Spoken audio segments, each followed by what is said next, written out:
Alright, so today what we're going to do is discuss the CPT manual. So if you have your CPT with you, you'll need to go ahead and take that out. Okay, it's CPT. I'm using CPT 2016. I think we all have the same thing here. So this is not to say that we're not ever using the ICD-10. So from here on out, you want to bring all your books, okay? Because each section has an ICD-10 section, so we will come back to it frequently. But for this week, we're really going to focus on CPT. So everybody has that. Now you'll notice that on the front of the CPT manual, it tells you what CPT stands for. It stands for Current Procedural Terminology. Okay, so this book is for the procedures. ICD-10 has been the diagnosis. Now we are discussing the actual procedures. In your textbook, you should be on page 161. And notice that it brings out that this book has guidelines, it has codes, and it has code descriptions. We also have another book called HCPCS, HCPCS, your little small book. This book is copyrighted by the AMA or American Medical Association. HCPCS stands for Healthcare Common Procedure Coding Systems. And these are things you could see on the exam. What does the acronym CPT represent? What does the acronym HCPCS represent? So what we're going to do right now is take basically a tour of the CPT manual.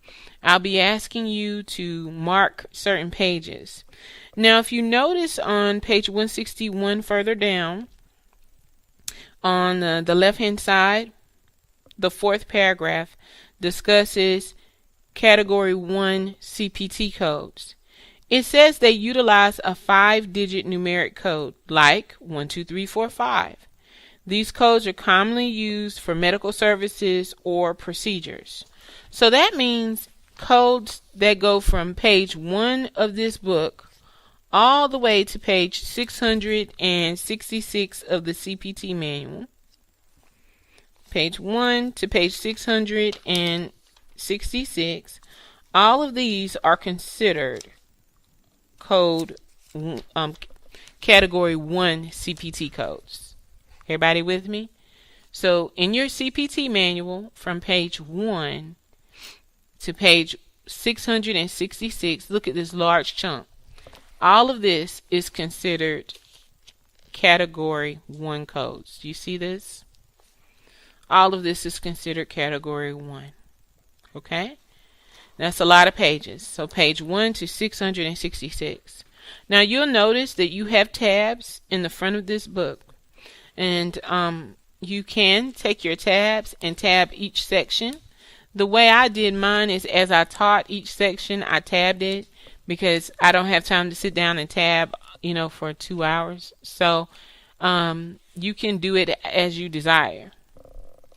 All right. Now, in your CPT manual on page 667, we're going to look at category 2 codes. Remember, we just discussed category 1 codes. So now we'll look at category 2 codes. Category 2 codes are optional performance measurement tracking codes designed to minimize administrative burdens because they facilitate data collection about the quality of care.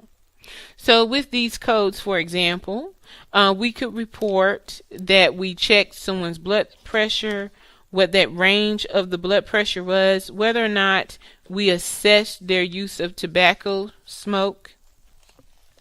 These are things that we can assess with category 2 codes. If you notice on page 667 of the CPT manual, there is a small paragraph. It's about 3 lines. It's the second one on page 667. And notice it says the use of these codes is optional. And we would like for you to highlight that comment. The use of these codes is optional. The codes are not required for correct coding and may not be used as a substitute for Category 1 codes.